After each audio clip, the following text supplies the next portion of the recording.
Se você quer ser um advogado de renome, um advogado de respeito e conseguir bons resultados no processo, o que você tem que fazer é justamente isso. Formular um bom roteiro de perguntas. Como assim, professor? Como é que eu vou formular o meu roteiro? Primeira coisa, primeira dica que a gente começa a brincar, muito simples, mas muito importante. Se você pensa em fazer uma audiência criminal, o seu trabalho não começou na audiência criminal. O seu trabalho começou muitas vezes meses antes, dias antes. Porque o primeiro passo para montar o roteiro de perguntas é estudar o processo. Pode parecer óbvio, e é, mas é um ponto imprescindível para a nossa brincadeira. Você vai estudar o processo como se fosse o último processo da sua vida, como se a vida dependesse daquilo, porque alguém confiou a liberdade nas suas mãos. A advocacia criminal, eu digo sempre, é uma advocacia extremamente técnica. Não que as outras não sejam, obviamente, mas é uma advocacia que a gente chama artesanal.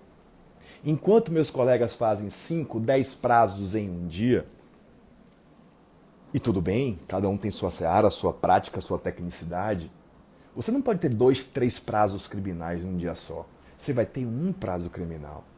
Ah, professor, mas eu estou com muito processo, então você está errado. Ou você está cobrando pouco para ter muito processo, porque dá muito trabalho um processo criminal, não é uma brincadeira, ou não está querendo gastar contratando alguém para trabalhar com você. Ou seja, justamente, Júnior, é necessário que o óbvio seja dito. Mas é estudar o processo, gente, de um jeito de se debruçar. Você vai ter que fazer um relatório circunstanciado desse processo.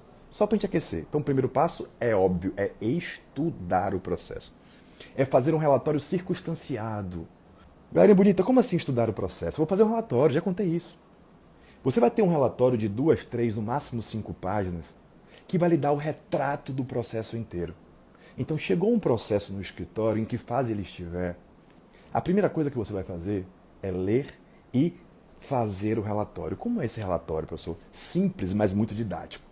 Você vai colocar lá, ó, página 1 a 5, denúncia. E vai fazer um breve resumo da denúncia. Ou seja, fulano de tal é acusado de ter feito isso, isso e isso tal dia. Depois você vai colocar página 5 a 8, auto de exibição. Página 9 a 12, exame de corpo de delito. Página 14, oitiva do réu na fase policial. Página 15, oitiva do policial condutor. Página 17, oitiva do policial tal. Mas é um relatório circunstanciado, que vai lhe dar um espelho de tudo que aconteceu. Quando você colocou lá, por exemplo, página 15, oitiva do policial condutor, você colocou o resumo do que ele disse.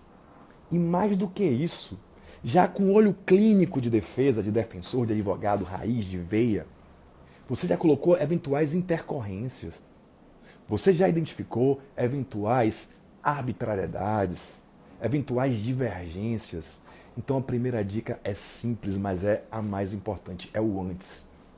Antes de entrar na audiência, você vai estar com seu relatório circunstanciado. Porque esse processo vai e volta várias vezes para fazer alegações finais, recursos. Imagine que os processos criminais são enormes, processos de 1.000, 2.000 páginas. Imagine se toda vez que o processo chegar você ter que ler ele todo de novo, não existe. Você vai ler seu relatório de 5 páginas e vai saber tudo o que acontece. Você vai chegar na audiência com segurança, velho. Já falei isso na outra live também. Ou seja, o juiz está lá, sim, teve exame de corpo de delito? Falei, teve, doutor. Página 18 a 22. Ele vai olhar assim e vai falar, rapaz, esse advogado não está de brincadeira, não. O Ministério Público vai lhe respeitar, vai pensar 2 vezes antes de qualquer arbitrariedade. Você vai mostrar tecnicidade, porque você é bom naquilo que você faz. Ninguém no mundo pode conhecer mais o processo do que você. O juiz não conhece o processo mais do que você. O promotor, coitado, muito menos. Porque ele tem uma carga de processo enorme. O promotor, por mais responsável que seja, e o são, ele vai ler o processo no máximo no dia anterior. Ou 15 minutos antes da audiência. Geralmente ele lê na própria audiência o processo. É aí que você tem alguma chance, velho. Porque o processo penal ele é armado para condenar. Você é o último anteparo que existe entre o Estado e a liberdade do indivíduo, a dignidade do indivíduo, que muitas vezes é sim inocente, ou não é tão culpado quanto se acusa. Então, a partir do momento que você entende essa responsabilidade que você tem, você vai conhecer o processo inteiro. Você vai saber que fulano disse isso, mas ciclano disse aquilo, que existe já uma controvérsia. Então, parece óbvio, mas como diz o colega, obviedades precisam ser ditas. O primeiro passo é estudar o processo e fazer um relatório.